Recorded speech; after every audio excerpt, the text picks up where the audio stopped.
Monsieur, je m'appelle professeur Sivi, je suis ingénieur de profession et j'enseigne. Par la grâce de Dieu, je suis très fort en maths. Pour commencer, j'apprécie votre travail acharné et je prie Dieu de vous accorder le double de l'âge qu'il vous a donné. Et je remercie tous les musulmans ici de m'avoir donné la priorité pour poser ma question.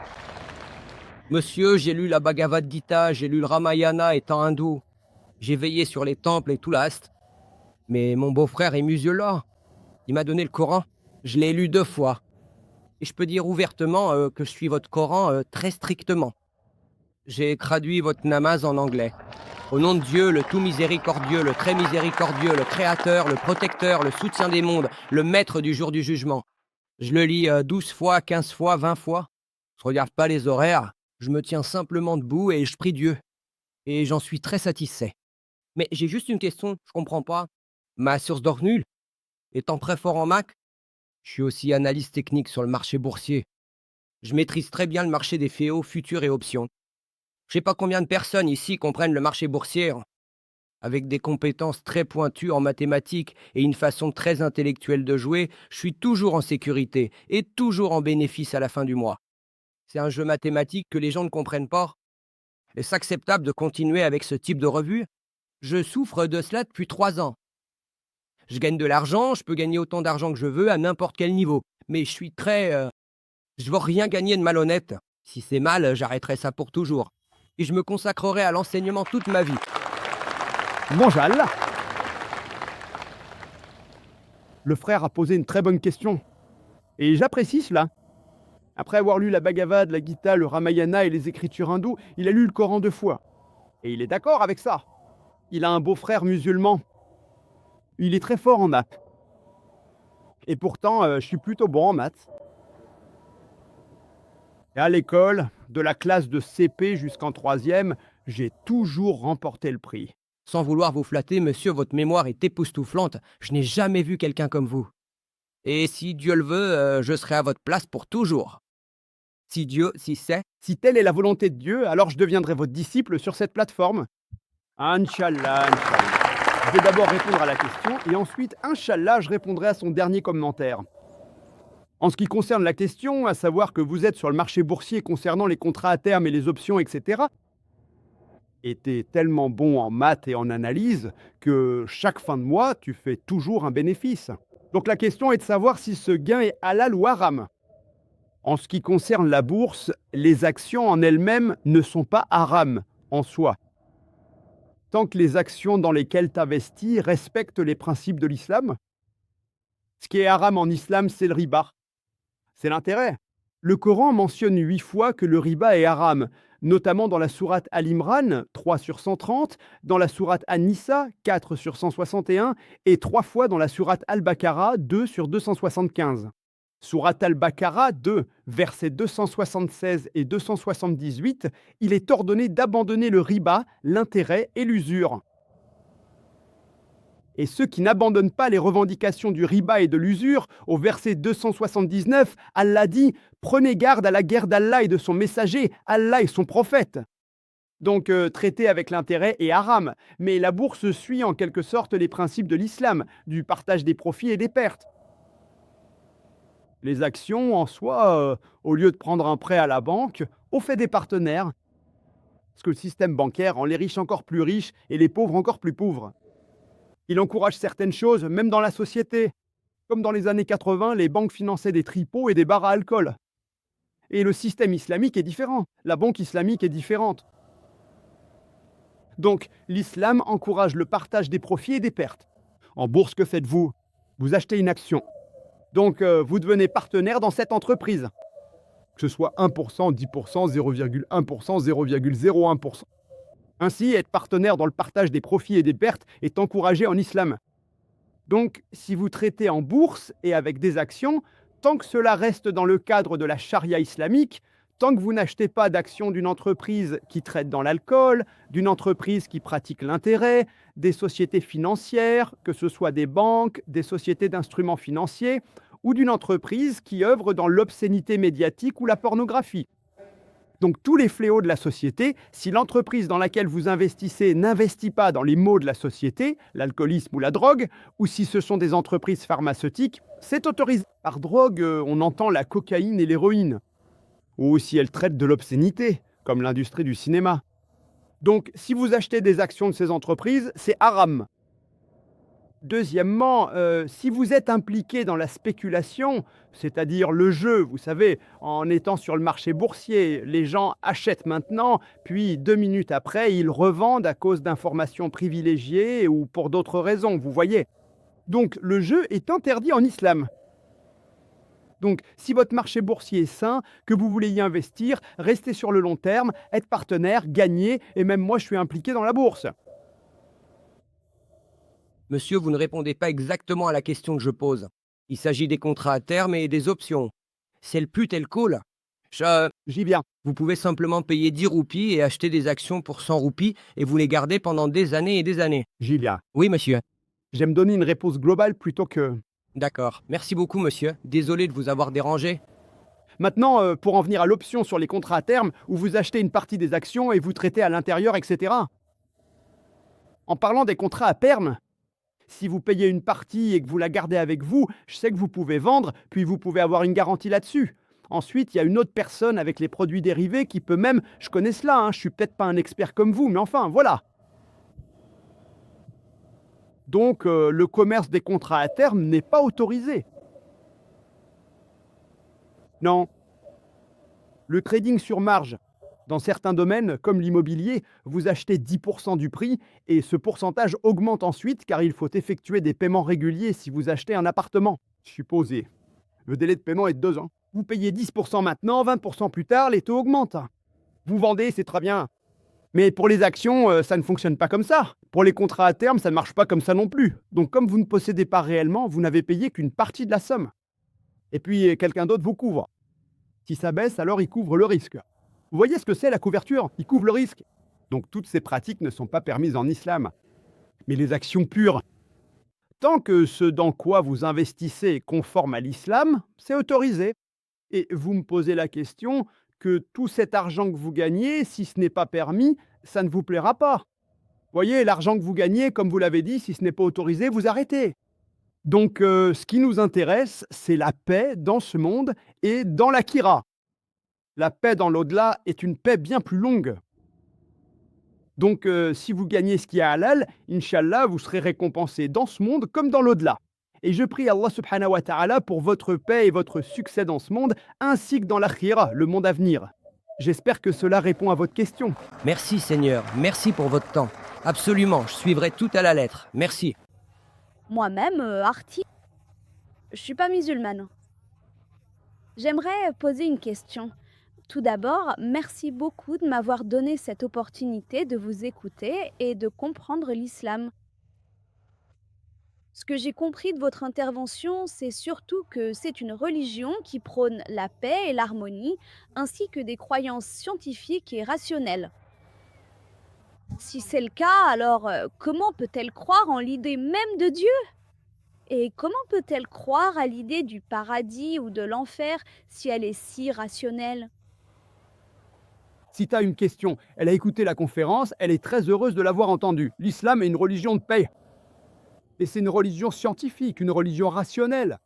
Vous demandez que si l'islam est une religion rationnelle, alors comment se fait-il qu'elle croit en Dieu? Elle croit au paradis et à l'enfer? Ma sœur, la seule façon de croire en Dieu, c'est à travers la science. Aujourd'hui, si je dois prouver quelque chose à un athée, la seule façon dont je peux le faire, c'est à travers le Coran, avec l'aide de la science. Le meilleur outil que j'ai aujourd'hui, auparavant, c'était les miracles. Puis est venue l'époque de la littérature et de la poésie. À chaque époque, le Coran est un miracle parmi les miracles. C'est un miracle de tout temps. Donc, à cause de cela, si vous avez écouté mon intervention, j'ai prouvé cela. Parce qu'une personne qui croit en la science, si elle est rationnelle, elle devra admettre que le Coran est la parole de Dieu. S'il ne croit pas en la science, s'il n'est pas rationnel, s'il ne comprend pas, il y a de fortes chances qu'il ne croit pas au Coran. C'est pour cela que j'ai dit qu'aujourd'hui, la science n'élimine pas Dieu, elle élimine les modèles de Dieu. En ce qui concerne la science, le concept de Dieu, la plupart des scientifiques croient aujourd'hui en l'existence de Dieu. Autrefois, selon Francis Bacon, il disait qu'un peu de connaissance scientifique fait de vous un athée. Mais une connaissance approfondie de la science fait de vous un croyant en Dieu. Maintenant, pour en venir à la deuxième question concernant le paradis et l'enfer, si vous analysez le Coran, tout ce que le Coran dit sur la science, on peut dire qu'environ 80% de ce que le Coran dit sur la science a été prouvé comme étant 100% correct. À propos de la création de l'univers, de la forme de la Terre, de la lumière de la Lune, du fait que le Soleil tourne et gravite, des cycles de l'eau, de la géologie, de la botanique, etc. 80% de ce que le Coran dit sur la science a été prouvé comme étant 100% correct. Les 20% restants se trouvent dans une zone ambiguë, ni juste ni faux. Donc ma logique me dit que lorsque 80% sont 100% corrects et que les 20% restants ne sont ni justes ni faux, il n'a pas été prouvé que 0,1% des 20% étaient erronés. Selon ma logique, Inch'Allah, si Dieu le veut, même les 20% auront raison. Donc le ciel et l'enfer, ange, djinn, la science n'a pas encore fait autant de progrès. Aujourd'hui, la science a progressé au point de permettre peut-être de comprendre 80% des versets coraniques qui traitent de science. Demain, peut-être que dans 50 ans, 100 ans, 200 ans, la science parlera du paradis, de l'enfer, des djinns. Donc selon ma logique, ce n'est pas une croyance illogique, c'est une croyance logique. Quand 80% des réponses sont correctes à 100% et que les 20% restants, même pas 0,1%, sont erronés. Aucun scientifique ne peut prouver scientifiquement l'inexistence de l'enfer, ni celle du paradis. Il peut dire je ne sais pas, peut-être bien que si, peut-être pas. C'est ambigu. Donc, selon ma logique, quand 20% sont ambigus, ni juste ni faux. Quand 80% sont corrects à 100%, moi qui suis une personne scientifique, moi qui suis une personne rationnelle, je dis que, Inch'Allah, si Dieu le veut, même ces 20% seront corrects. C'est la raison pour laquelle je crois en l'enfer, je crois au paradis et je crois aussi aux anges et aux djinns. J'espère que cela répond à la question. J'ai encore besoin de quelques éclaircissements. J'ai besoin de précision. Est-ce que c'est en lien avec la même question? Oui, oui. En fait, vous avez dit que la science suit ou croit aussi en Dieu, ou que l'islam le fait également. Alors, quelle est l'explication exacte qui a été donnée pour Dieu ou pour le paradis ou l'enfer? Ma sœur, avez-vous écouté toute mon intervention? Oui, Avez-vous entendu mon intervention que j'ai donnée la semaine dernière? Le Coran est-il la parole de Dieu? non, monsieur. Très bien. C'est la première. Donc, dans cette intervention, j'ai passé 15 minutes à essayer de résumer en quelques mots ce dont j'ai parlé avec vous. Ce que je vous demande, c'est de prendre mon enregistrement vidéo. Le Coran est-il la parole de Dieu? Et j'ai prouvé là-bas que le Coran est la parole de Dieu. Et j'ai aussi prouvé à un athée l'existence du Dieu Tout-Puissant, ce que j'ai fait aujourd'hui en résumé, mais de façon rapide. Donc, j'ai prouvé que Dieu doit exister. Si Dieu n'existait pas, qui a écrit ce Coran? Qui a écrit ce Coran il y a 1400 ans? En parlant d'eux, Alors, qui a écrit ce Coran? qui l'a écrit? C'est le Créateur qui l'a écrit, c'est Dieu qui l'a écrit. Aucun être humain ne peut l'écrire. Pardon? Quelle est l'explication à cela? L'explication, c'est mon exposé de Tuva, ma sœur. Vous pouvez prendre la vidéocassette. Et j'ai donné un exposé similaire à Bombay en 1995. Je demanderai à certains bénévoles, à la bénévole femme, de vous donner une copie de mon exposé que j'ai fait en 1995 à Biam, à Touchery. Prenez cet exposé. Inch'Allah, cela vous donnera plus de détails sur l'explication de Dieu ainsi que sur l'existence de Dieu. Et le Coran est la parole de Dieu. J'espère que cela répond à la question. Assalamu alaikum. Good day to all my brothers and sisters and all those spectators watching this Q&A session. In this Q&A session, a person by the name of Professor Rati, he's a professor by profession, he's a professor in engineering, and he said that I am absolutely very good in mathematics, I'm brilliant with numbers.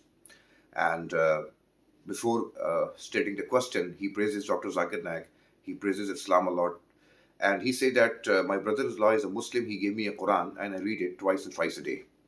And I'm the great disciple of Islamic practices. Now the question he asked to Dr. Zakir Naik is that what about the future stocks? Because he said that because of my brilliance in mathematics, I have earned a lot of profit but no loss. So I generated a lot of income. So is this income is permissible in Islamic spectrum, or it's okay? Dr. Zakir Naik replied that as far as the stock is concerned, there is no harm in stock. because stock, as far as itself is concerned, it has nothing to do with anything, because it's like buying the company shares and selling the company shares. But the point is, in stocks, there is one thing which is riba, and it's absolutely haram in Islam, impermissible in Islam. It's not allowed at any cost. And Dr. Zakir Naik said that in Surah Al-Baqarah, Surah Al-Nisa, and Surah Al-Imran, Allah subhanahu wa ta'ala clearly warned those who deals with riba, interest. Riba is basically the Arabic word, and interest is the word in English terminology. So Allah subhanahu wa ta'ala strictly warned those people who deals with riba, and it's absolutely impermissible in Islamic domain. It's not allowed.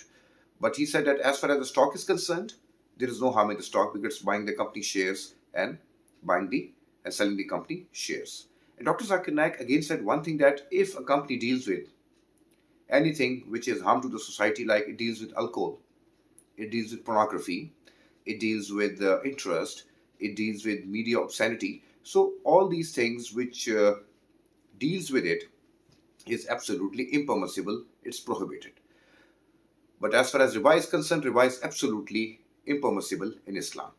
Then the Professor Sahab asked a question that, what about my point of concern, that I asked you a question that, what about the future, placing the money and receiving the profits and all that, and as far as the future finances are concerned. So Dr. Zakir Naik said that in future, money, if you keep money for the future, that's not permissible in Islam, because it comprises riba, and it keeps on escalating after increasing and increasing and increasing.